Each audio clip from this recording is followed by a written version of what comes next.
নমস্কার বন্ধুরা, তপতির ঘরকন্না নতুন একটি ব্লগে আপনাদের সকলকে স্বাগত জানাই।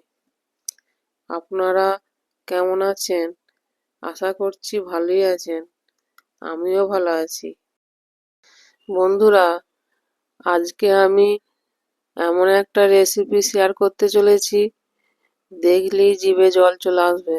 আর রেসিপিটা দেখার মাত্রই বানাতে ইচ্ছে করবে। আজকে আমি খুব কম উপকরণ দিয়ে আম মাখার রেসিপি শেয়ার করব আপনাদের সঙ্গে। এই আম মাখাটা টক টক, ঝাল ঝাল, মিষ্টি মিষ্টি, যেমন দেখতে ভালো তেমন খেতেও খুব লোভনীয়। একবার বাড়িতে বানালে বারবার খেতে ইচ্ছে করবে। যখনই বানাবেন তখনই দেখবেন বাটি থেকে সব হাওয়া হয়ে যাচ্ছে। আগে অনেক বানিয়ে খেয়েছি, আর এখন তো আমের সময়, তাই ভাবলাম যে এই আম মাখার রেসিপিটা আপনাদের সঙ্গে শেয়ার করি, খুব ভালো লাগবে। বন্ধুরা, আমার তো আর তর সইছে না, চলুন তাহলে বেশি কথা না বাড়িয়ে এবার আমি আম মাখার রেসিপিটা শুরু করব। আম মাখা তৈরি করার জন্য এখানে আমি দুটি মিডিয়াম সাইজের আম নিয়েছি, ধুয়ে পরিষ্কার করেও নিয়েছি। এবার আমগুলি আমি বটির সাহায্যে ছাড়িয়ে নেব। আপনাদের যেটা সুবিধা হবে তাই দিয়েই ছাড়াবেন। আমার বটিতেই ভালো ছাড়ানো সুবিধা মনে হয়, তাই বটিতেই ছাড়াচ্ছি। দেখুন বন্ধুরা, এইভাবেই আমি আমগুলো ছাড়িয়ে নিচ্ছি। একটা আম ছাড়ানো হয়ে গেছে, আর একটা ছাড়িয়ে নিচ্ছি। দেখুন, এবার দুটো আমই ছাড়ানো হয়ে গেছে। এবার আমি আম দুটি গ্রেটার দিয়ে গ্রেট করে নেব। আম মাখা তৈরি করার জন্য এই চারটি উপকরণই লাগবে: ভাজা মশলা, কাসুন্দি, চিনি আর বিট লবণ। আমগুলি আমি গ্রেট করে নেব, তার জন্য একটা থালা আর এরকম একটা গ্রেটার নিয়েছি। আমগুলি আমি এইভাবেই গ্রেট করে নিচ্ছি।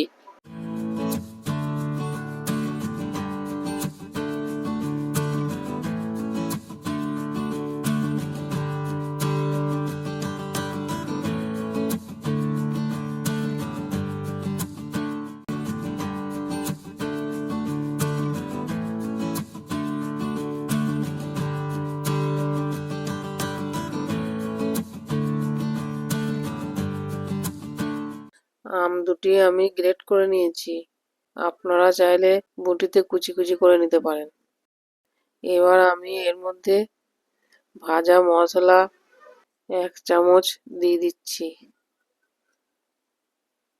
আর স্বাদ মতো বিট লবণও দিয়ে দিচ্ছি, আর 2 চামচ চিনি দিয়ে দিচ্ছি।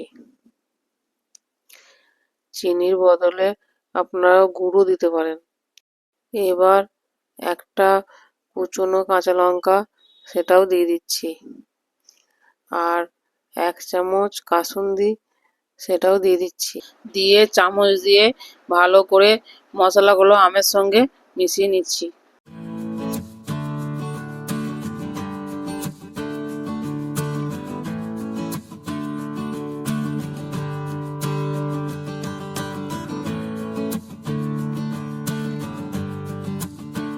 বন্ধুরা, আমার আম মাখা রেডি হয়ে গেছে।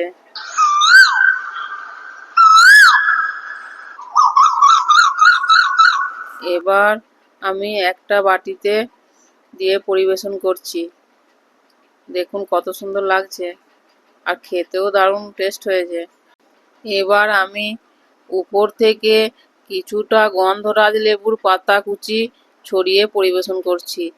দেখতেও ভালো লাগবে আর খেতেও ভালো টেস্ট হবে। আপনারা দিতেও পারেন, আবার না দিতেও পারেন। আমার ভালো লাগলো তাই দিয়েছি।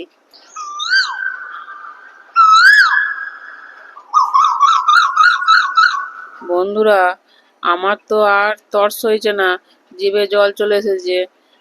স্বাদে গন্ধে একবারে মোমো করছে, আমি খেয়েই ফেলেছি 1 চামচ।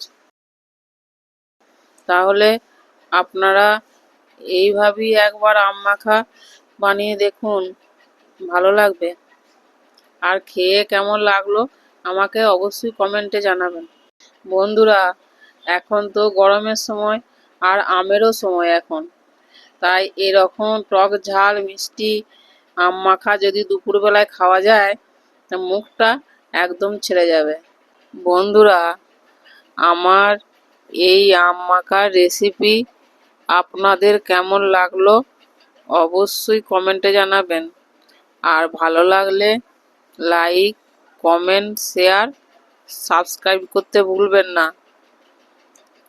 আজ এই পর্যন্তই।